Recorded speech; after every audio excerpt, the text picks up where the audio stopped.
Hello students, we will be today starting with a topic of green chemistry and nanochemistry, which is a part of your 12th standard syllabus.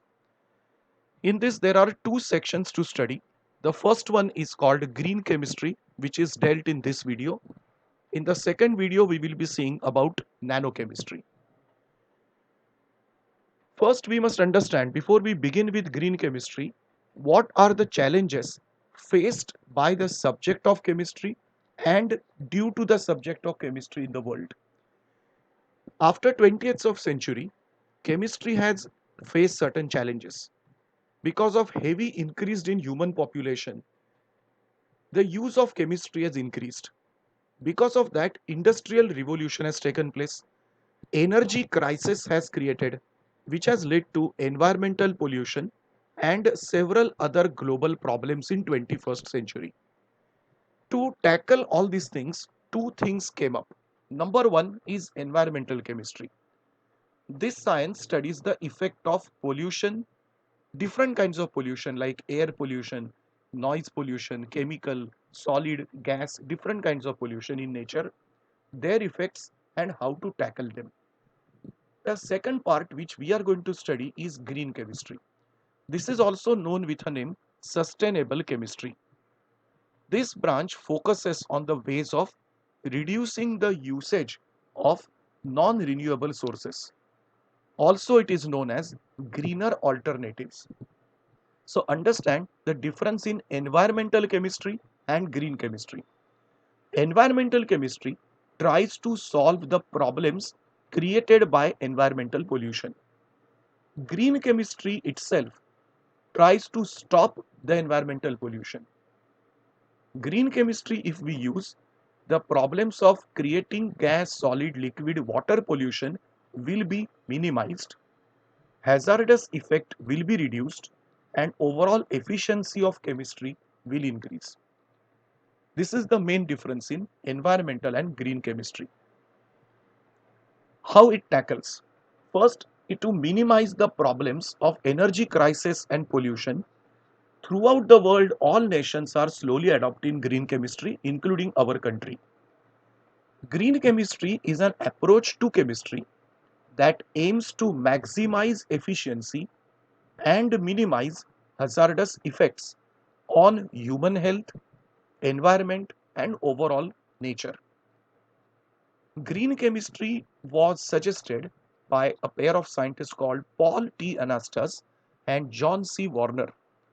They published a set of principles to guide the practice of green chemistry. They published even a book called Green Chemistry Theory and Practice. So Paul Anastas is called father of green chemistry. Whatever green chemistry we'll be studying today is all the principles given by Mr. Anastas. Let us see the definition of green chemistry given by him. Green chemistry is the use of chemistry for pollution prevention by environmentally conscious design of chemical products, processes which will reduce or completely eliminate the use of generation of hazardous substances. You see, it has two aspects in the definition. First, it prevents pollution. How? By consciously creating design which will help environment, which will reduce or eliminate the use of hazardous substances. For understanding this whole thing, it creates an impact on energy crisis, pollution, and save natural resources. Green chemistry suggests 12 principles. Before we learn 12 principles, let us learn one more definition called sustainable development. This is another aspect or another side of the same coin of green chemistry. Sustainable development can only be achieved by implementing these 12 principles. This is the development that meets the needs for the present without compromising the ability of future generations to meet their own needs. In simple language, let us not be selfish in use of chemicals. We have to protect the environment so that next generations do not get suffered because of it. With this important introduction, let us now begin the 12 principles. On this screen, I am right now showing you all the 12 principles together. Then we will learn one by one principle with examples. First principle, prevention of waste or byproducts. Second principle, atom economy. Third, less hazardous chemical synthesis. Fourth, designing safer chemicals. Fifth, use of safer solvents and auxiliaries. Sixth, design for energy efficiency. Seventh, use of renewable feedstock. Eighth, reduce derivatives. Use of catalyst is the ninth principle. Design for degradation. Real-time analysis for pollution prevention. And safer chemistry for accident prevention. For examinations, you might get a quick answer of writing maybe any 4, any 5 or any 6 principles. So in short, these principles are given. Now we will take one by one each principle and have a small discussion on each. So the first principle was prevention of waste products or byproducts.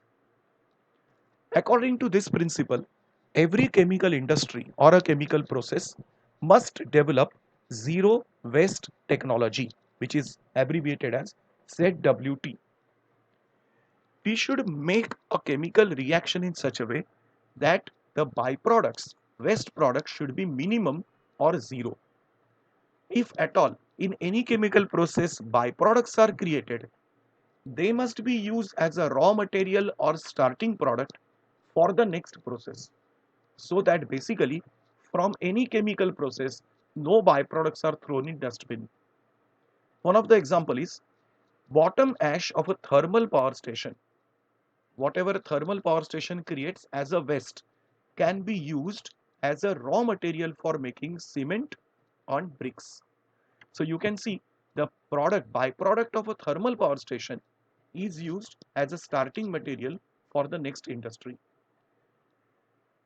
Effluent coming out of cleansing machinery parts can be used for coolant water in thermal power stations. Usually, the effluents of any process, effluents are the liquids coming out when a process is finished. That is called effluent. So usually effluents are just thrown in the drain, but we can collect them and use them for a better purpose rather than just throwing them in the gutter. The second principle says atom economy. Atom economy is the measure of amount of atoms from the starting material that are present in the useful products at the end of the chemical process. Let us understand it properly with a formula on next screen. Good atom economy indicates that all the atoms in reactants are used in the desired product. Once again, less byproducts are formed and lesser problems of waste disposal. How to measure atom economy can be seen with a formula. It's a ratio of formula weight of the desired product and sum of total weight of all the reactants multiplied by 100. Let us consider an example for this. Imagine this particular reaction where ethanol is treated with NaBr and H2SO4 producing bromoethane and some byproducts. We have to calculate atom economy of this. So we solve it like a numerical problem. So what was the formula? Formula weight of desired product, which is a product over here, CH3CH2Br. We have to only consider main product and ignore the byproducts in this formula. So now check, there are 2 carbon atoms, 5 hydrogen atoms and 1 bromine atom. Then we divide it with total weight of reactants. Calculate carefully. On reactant side, there are 2 carbon, 3 and 2, 5 and 6 and 2, 7 and 1, 8 hydrogen atoms. 5 oxygen atoms, 1 bromine, 1 sodium and 1 sulfur. I repeat once again, in numerator we have to only consider main products atoms, but in reactant side we have to consider everything. Now if I substitute the values of them, carbon atomic mass 12, hydrogen 1, bromine 80, sodium 23 and so on, we get an answer upon solving as 44.12% atom economy. If anybody finds another process which can make the same substance but with higher atom economy, we will choose the second process as a better process. Once again, higher the value of atom economy, better is the process, greener is the process. I am taking another example which is there in your textbook, which is quite similar, and you can see butane 1-ol is converted into 1-bromobutane with 49.81% atom economy. You can see this process has better atom economy than the previous one. We generate the third principle now. Third principle says less hazardous chemical synthesis. Design such chemical reactions which should be safe as possible so that we can avoid the formation of hazardous waste materials. For example, for years together, almost since 1940s, DDT was used as an insecticide for controlling diseases like malaria, typhoid, etc. But nowadays, BHC, benzene hexachloride, is used as an insecticide and a gamma isomer of it is generally used. So the principle was design such chemical reactions which will be safe and can avoid hazardous waste materials. This is a structure of DDT and which creates problems for people like nausea, headache, fatigue, confusion, abdominal pain and dizziness, which is now replaced with a better substance, that is benzene hexachloride, BHC, also known as lindane. We take up fourth principle now, designing of safer chemicals. This principle is quite similar to the previous ones.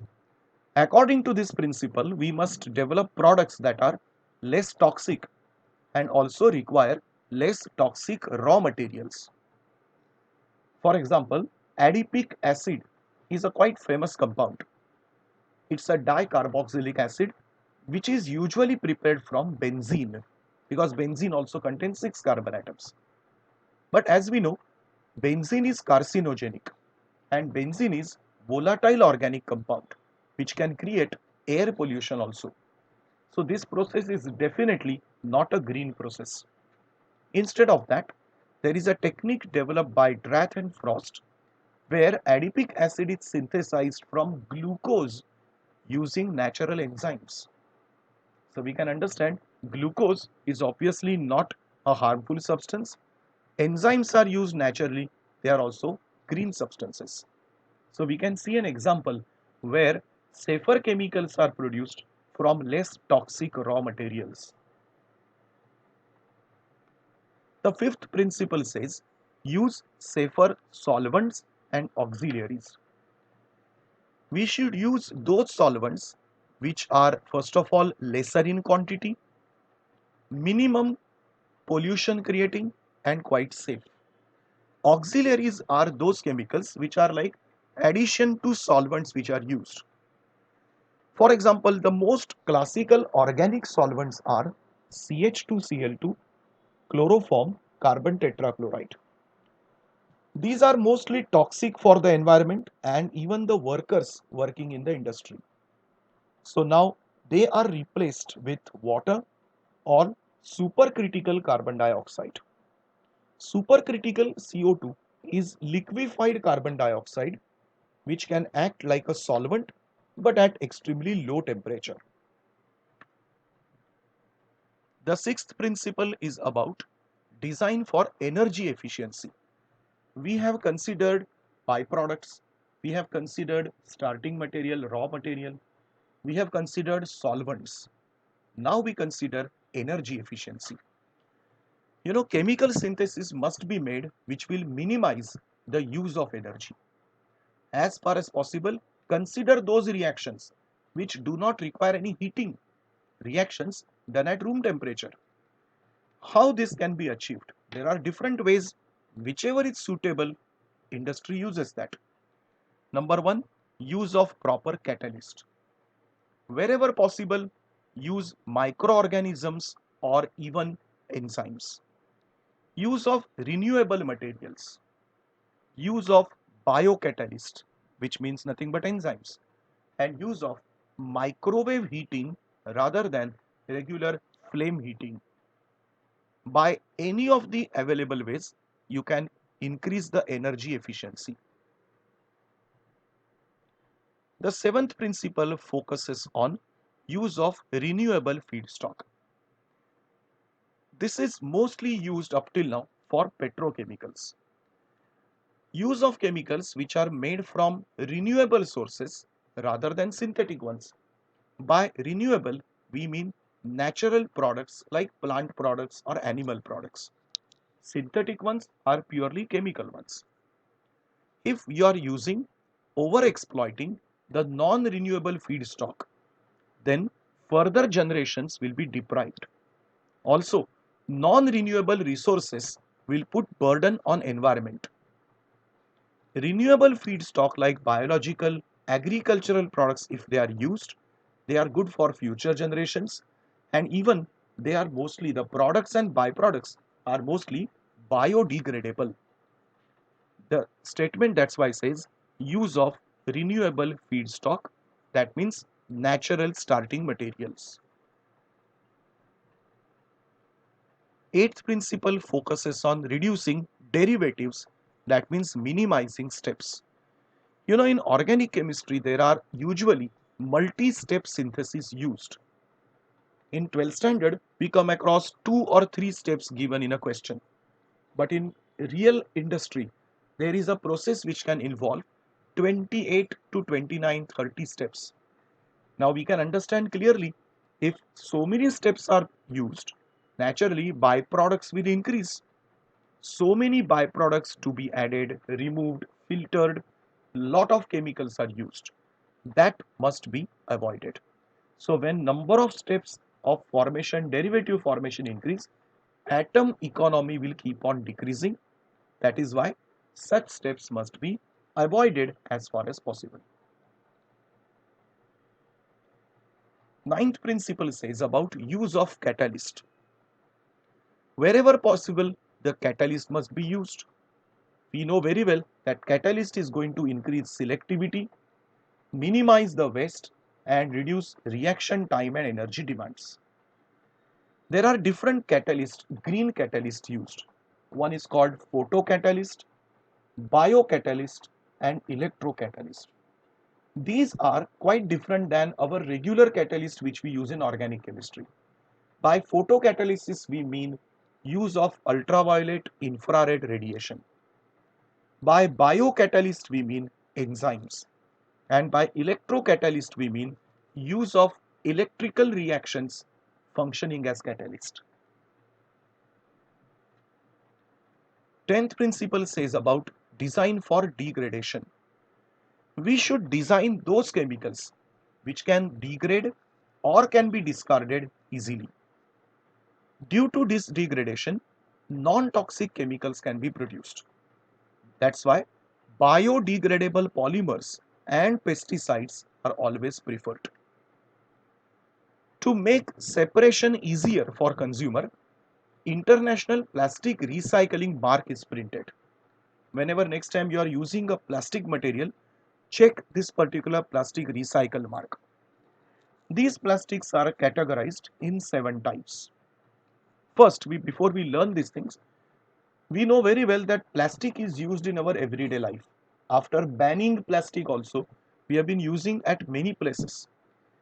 Commonly used plastic materials are high density polyethylene, low density polyethylene, polyvinyl chloride, polypropylene, polystyrene, and polyethylene terephthalate. Let us understand now about recycling marks of them. If recycling mark is written with a number 1 with PETE, it indicates polyethylene terephthalate.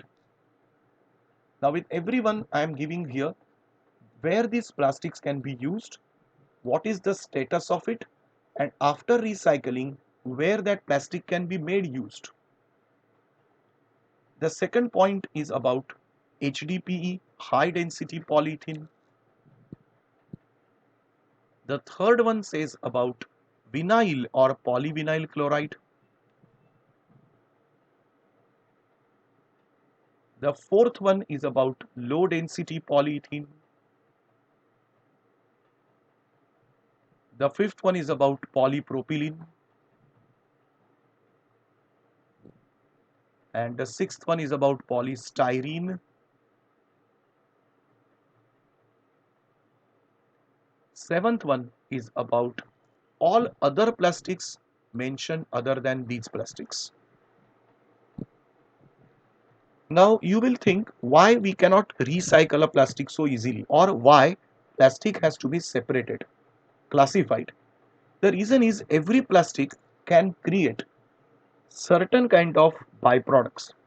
Some of these byproducts can be carcinogenic, some of them may create heart disease, obesity, they have to be avoided. So the plastics which are used for containers of food and all have to be totally safe.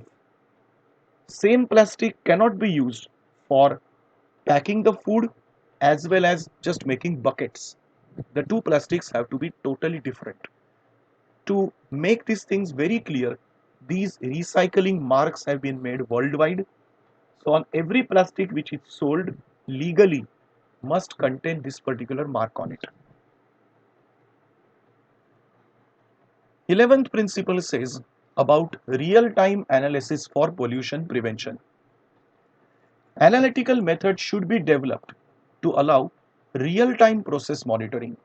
It means when the process is going on in an industry, analytical methodology should be developed so that the chemical industry or nuclear reactors do not give away the air pollution or some polluting materials.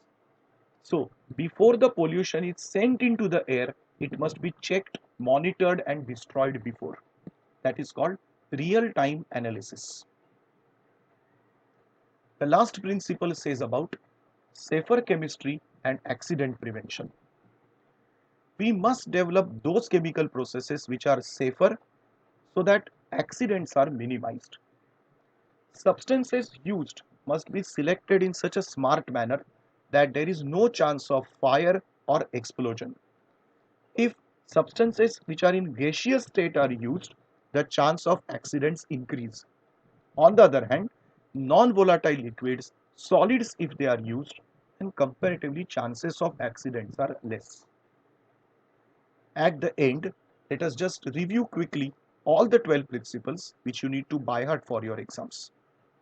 This is one single chart given by Green Chemistry book in form of symbols: waste prevention, atom economy, less hazardous chemical synthesis, designing safer chemicals, safer solvents and auxiliaries, design for energy efficiency, use of renewable feedstocks, reduction of derivatives, catalyst, design for degradation, real-time pollution prevention, and safer chemistry for accident prevention. At last, we will check once again the role of green chemistry. Green chemistry recognizes that Earth does not have natural capacity for dealing with so much waste of created and pollution created. It is only when its heat capacity is exceeded that we become unsustainable. To promote innovative chemical technologies that reduce or eliminate the use of generation of hazardous substances in design, manufacture, and used in chemical products. Green chemistry will help to reduce capital expenditure and prevent pollution. Green chemistry will incorporate pollution prevention practices, manufacture of chemicals, and promotes pollution prevention and even industrial ecology. It is a new way of looking at chemistry, chemicals, and manufacturing processes to minimize negative effects. Green chemistry helps to protect presence of ozone in stratosphere, essential for survival of life on earth. This completes our section of green chemistry.